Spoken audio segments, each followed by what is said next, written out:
नमस्कार, मैं हूं कुमार गजेंद्र। जनपद ऑन द स्पॉट में आपका स्वागत है। हमारे एक दूसरे social media platform podcast with Kumar Gajendra में भी आपका स्वागत है, जहां आप हमें सुन सकते हैं। जम्मू कश्मीर के अंदर जो सियासती खेल है वो अब बदल चुका है। सियासती खेल के अंदर जो एनसी है, नेशनल कॉन्फ्रेंस, उसने बाजी मार ली। भारतीय जनता पार्टी दूसरे नंबर पर आई, कांग्रेस का सफाया हो गया। लेकिन नेशनल कॉन्फ्रेंस का आना एक बार फिर से आतंकवादी जो जम्मू कश्मीर के अंदर सक्रिय हैं उनके लिए रामबाण साबित हुआ है। ये वही नेशनल कॉन्फ्रेंस है जो हमेशा से आतंकवाद और आतंकवादियों के लिए अपने दिल में एक सॉफ्ट कॉर्नर रखती रही है। जैसे ही सत्ता बदली है, एक बार फिर से लगातार आतंकवादी हमले हो रहे हैं। गुरुवार को गुलमर्ग में इसी कड़ी में सेना की गाड़ी पर एक जोरदार हमला हुआ आतंकवादियों, जिसमें 2 सेना के जवान और 2 सिविलियंस की मौत हो गई। लेकिन ये खबर इस हिसाब से पुरानी हो सकती है, जो नई खबर है वो सुनने लायक है। खबर दरअसल ये है कि नेशनल कॉन्फ्रेंस के दादाजी हुए ना, पापा जी तो उमर अब्दुल्ला हो गए, तो नेशनल कॉन्फ्रेंस के जो दादाजी हैं ना, फारूक अब्दुल्ला, उन्होंने फिर से वही राग अलापा है। और राग वही है कि भैया बहुत नुकसान हो रहा है, बातचीत कर लीजिए, रास्ता बातचीत से निकलेगा, जंग कोई रास्ता नहीं है। बड़ा अजीब सा जो फारूक अब्दुल्ला हमेशा से कहते रहे हैं, वो उन्होंने एक बार फिर से वही बयान दिया है। हालांकि ये भारत और भारतीयता के लिए ये बयान बड़ा घातक है, बड़ा जहरीला है, लेकिन क्योंकि वो फारूक अब्दुल्ला हैं, शायद पाकिस्तान से कोई नाता रहा होगा, या कि इतना पाकिस्तान के लिए और आतंकवादियों के लिए सॉफ्ट कॉर्नर है। जब भी कोई आतंकवादी हमला होता है उसमें, अब तो जब सत्ता में आ गए तो अब श्रद्धांजलि भी होने लगी है, शोक भी बात कहने लगे शब्दों में, लेकिन सबसे ज्यादा जो झुकाव है वो आतंकवादियों की तरफ ही होता है। फारूक अब्दुल्ला साहब कहते हैं, रियासत में ऐसा होता रहेगा, अगर दोस्ती नहीं की तो इसी तरीके के हमले होंगे, है ना। बारामूला आतंकी हमले पर फारूक अब्दुल्ला का यह बयान आया, रियासत में ऐसा होता रहेगा अगर दोस्ती नहीं की तो। फारूक अब्दुल्ला आखिर चाहते क्या हैं? फारूक अब्दुल्ला हुए, उमर अब्दुल्ला हुए, आखिर चाहते क्या है? और सबसे बड़ी बात यह है, सवाल यह भी खड़ा होता है कि आखिर जम्मू कश्मीर की जनता क्या चाहती है? चलिए, जम्मू में तो ठीक है, कश्मीर की जनता क्या चाहती है? क्या इन आतंकवादियों के आने को सपोर्ट किया जाता है? आखिर इन्हीं घरों से निकल रहे हैं, कहीं ना कहीं तो रखा गया होगा। ऐसा तो हो नहीं सकता कि हर रोज बॉर्डर पार करके आतंकवादी भारत के अंदर घुस जाते हों। कई कई महीनों से कहीं कहीं किसी किसी घर में जरूर रह रहे हैं।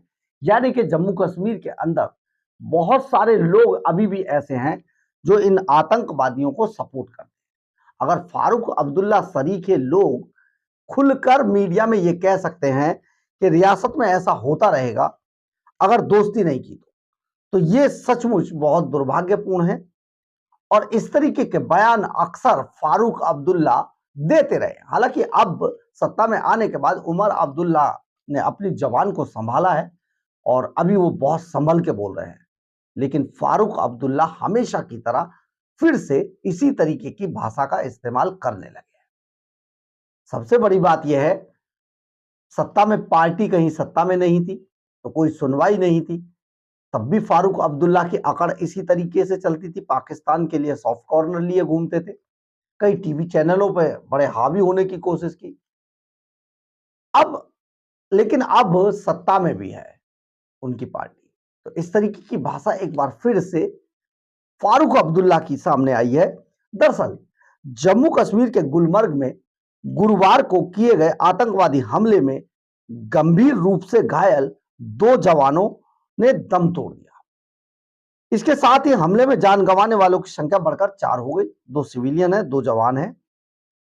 नेशनल कॉन्फ्रेंस के अध्यक्ष फारूक अब्दुल्ला ने जम्मू कश्मीर में आतंकवादी हमलों पर कड़ी प्रतिक्रिया दी। बारामूला आतंकी हमले पर उन्होंने कहा, इस रियासत में ऐसा होता रहेगा जब तक इस समस्या से निकलने का रास्ता नहीं निकलेगा, तब तक यह नहीं रुकेगा। कैसे निकलेगा रास्ता फारूक अब्दुल्ला साहब? भारत को पाकिस्तान के कदमों में गिराना चाहते हैं आप, तब रास्ता निकालेंगे। निकालिए तो रास्ता, आप भी वहीं रहते हैं, रास्ता तो आप ही लोग नहीं निकलने देना चाहते। और अब आपकी ये बदजुबानी सचमुच क्या दर्शाना चाहती है? मैं 30 साल से देख रहा हूं कि निर्दोष लोग मारे जा रहे हैं।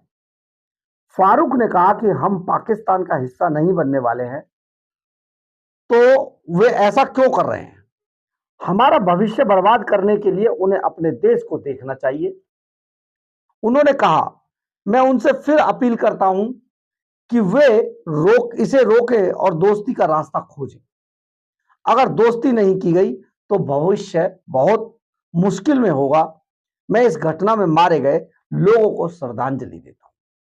मतलब अब श्रद्धांजलि तक आ गए हैं, पहले तो यह भी नहीं होता था। जम्मू कश्मीर के गुलमर्ग में किए गए आतंकी हमले में गंभीर रूप से घायल हुए 2 जवानों ने दम तोड़ दिया। इसके साथ ही हमले में जान गंवाने वालों की संख्या बढ़कर 4 हो गई है। सैन्य बल के साथ काम करने वाले 2 कुलियों की कल मौत हो गई थी। 3 सैनिकों सहित 4 लोग घायल हुए थे, जिनमें से 2 सैनिकों ने बाद में दम तोड़ दिया।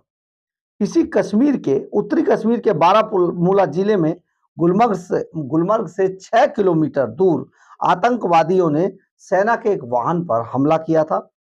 बूटा पथरी इलाके में सेना के वाहन पर तब गोलीबारी की गई जब वह अफरावत रेंज में नागिन चौकी की ओर जा रहे थे। अधिकारियों ने कहा कि यह क्षेत्र पूरी तरह से सेना के कब्जे में है। जम्मू कश्मीर के मुख्यमंत्री उमर अब्दुल्ला ने कहा कि घाटी में हालिया हमले गंभीर चिंता का विषय है। उन्होंने एक्स पर एक पोस्ट में कहा, उत्तरी कश्मीर के बूटा पथरी क्षेत्र में सेना के वाहन पर एक पोस्ट में कहा गया, सेना के वाहन पर हमले को बेहद दुर्भाग्यपूर्ण खबर है। बूटा पथरी क्षेत्र में सेना के वाहनों पर हमले की बेहद दुर्भाग्यपूर्ण खबर है, जिसमें कुछ लोग हताहत हुए हैं। तभी उन्होंने पोस्ट किया था। कश्मीर में हालिया हमले गंभीर चिंता का विषय है। अब्दुल्ला ने कहा, मैं इस हमले की कड़े शब्दों में निंदा करता हूं और जान गंवाने वाले लोगों के प्रियजनों के प्रति संवेदना व्यक्त करता हूं। मैं यह भी प्रार्थना करता हूं कि घायल पूरी तरह से शीघ्र स्वस्थ हो जाए। तब तक इनकी मौत नहीं होती, तब का ये एक्स पोस्ट पर पोस्ट है उनका। पूर्व मुख्यमंत्री और पीपुल्स डेमोक्रेटिक पार्टी प्रमुख महबूबा मुफ्ती ने भी हमले की निंदा की। उन्होंने एक्स पर पोस्ट किया, बारामूला में सेना के काफिले पर आतंकवादी हमले से सतबद्ध और दुखी हूं। इसकी स्पष्ट रूप से निंदा करती हूं और घायल सैनिकों के शीघ्र स्वस्थ होने की कामना करती हूं। ये भी पहला पोस्ट है, जब तक इनकी मौत नहीं हुई थी, ये तब तक सरवाइव कर रहे थे। तो बात दरअसल ये है कि ये तो महबूबा मुफ्ती और उमर अब्दुल्ला के थे राजनीतिक बयान, क्योंकि अब उमर अब्दुल्ला अब सीएम बन चुके हैं, सूबे के मुख्यमंत्री बन चुके हैं, इसलिए बयान बड़े संभल के और बड़े, अब जब से वो जीते हैं तब से बड़ा सोच समझकर बोलते हैं। लेकिन फारूक अब्दुल्ला का क्या? आखिर फारूक अब्दुल्ला की बदजुबानी को देश कब तक झेलता रहेगा और क्यों झेलता रहेगा? तो जिस तरीके से फारूक अब्दुल्ला का पूरा जीवन पाकिस्तान के लिए ही दिखाई देता है, ऐसा लगता है जैसे वो पाकिस्तान के लिए बहुत संवेदनशील हैं। आखिर ये सब क्यों होता है? आप इस बात को ऐसे भी समझ सकते हैं कि पाकिस्तान के अंदर जिस तरीके से आतंकवादियों को तैयार करके घाटी में भेजा जा रहा है, और कुछ समय पहले तक बहुत सारे ऐसे लोगों को पकड़ा गया था जो अभी भी जेलों में बंद हैं। पाकिस्तान की खुफिया एजेंसी आईएसआई उन्हें मोटी रकम देकर यहां पर अपने आतंकवादियों के लिए पूरा सेटअप बनवाती थी। और ये लोग उन टेररिस्ट के पैरों में बिछे रहते थे। लेकिन अब माहौल कश्मीर के अंदर भी बदल चुका है। माहौल ये है, ठीक है, इंस्टेंटली हमला होता है, परंतु बाद में जितने भी आतंकवादी हैं उनको हुरों के पास भेज दिया जाता है। सेना और सरकार दोनों को एक बार फिर से सोचना होगा कि इन आतंकवादियों का ऐसा इलाज ढूंढा जाए कि इनकी रूह भी कांप जाए। लेकिन सबसे बड़ी बात यह है, हमारे यहाँ बैठे ऐसे हुक्मरान फारूक अब्दुल्ला जैसे इस तरीके की बयानबाजी से कहीं ना कहीं आतंकवादी संगठनों और उनके आकाओं को बल देते रहते हैं। बहरहाल, अगर आपको हमारी खबर अच्छी लगे तो आप इसे लाइक, सब्सक्राइब और शेयर जरूर करें। कमेंट्स बॉक्स में अपनी राय जरूर लिखें। इससे हमें बहुत बहुत बहुत ऊर्जा मिलती है। जय हिंद, जय भारत।